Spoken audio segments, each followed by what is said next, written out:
It is Saturday, August the 2nd of the year of the Lord 2025. Today the church celebrates the memory of San Eusebius of Vercelli. Today's Gospel is taken from St. Matthew, chapter 14, verse 1 to 12.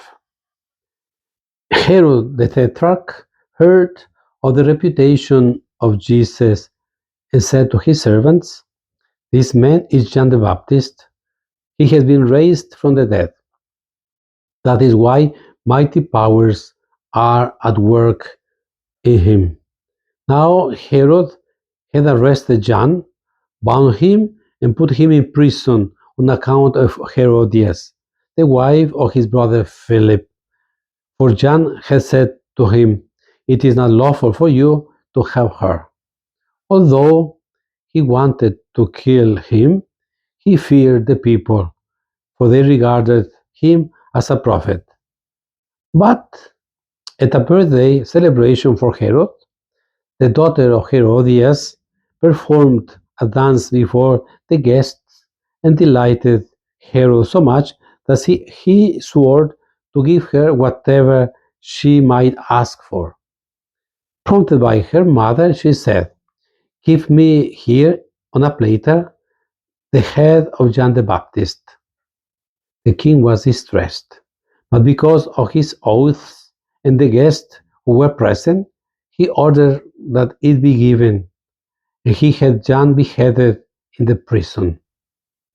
His head was brought in on a platter and given to the girl, who took it to her mother. His disciples came and took away the corpse and buried him, and they went and told Jesus. The Gospel of the Lord. In the Gospel of Matthew, it's John the Baptist who baptized Jesus Christ. He was in the desert, and then he disappears.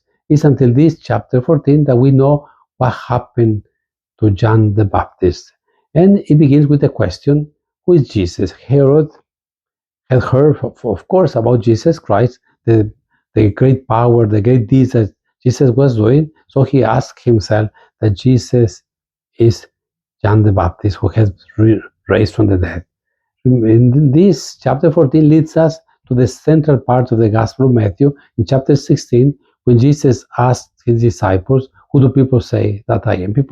Some say that you are John the Baptist, Elijah, Jeremiah, one of the prophets. Then he asked the disciples, "And who do you say that I am?" So the question is already put in the lips of Herod at the end, because Herod had heard about Jesus, so he is concerned who Jesus is, because he was a politician. He was afraid that Jesus could become the leader of a rebellion against his tyranny.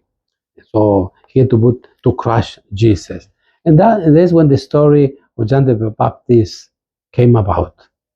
John the Baptist is a prophet, somebody who listens to the voice of the Lord and who is attentive to what's going on. And he is not afraid to tell Herod that he is committing adultery with his sister-in-law. No, he took the wife of his brother Philip, so he was committing adultery, a grave sin. And John the Baptist was not afraid.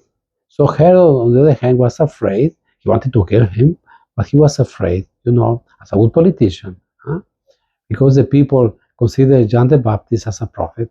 So, because of the Herodias' daughter had a beautiful dance, then she asked for the head of John the Baptist.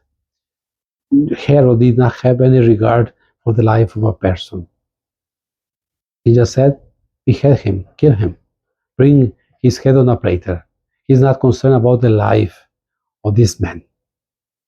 At the end, how pitiful is he? How pitiful he is at the end. That the most important thing is the life of a person.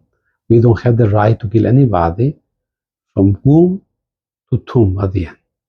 But Herod, as a good politician or as a bad politician, is willing to kill anybody who is against him, who he feels is a threat to him at the end.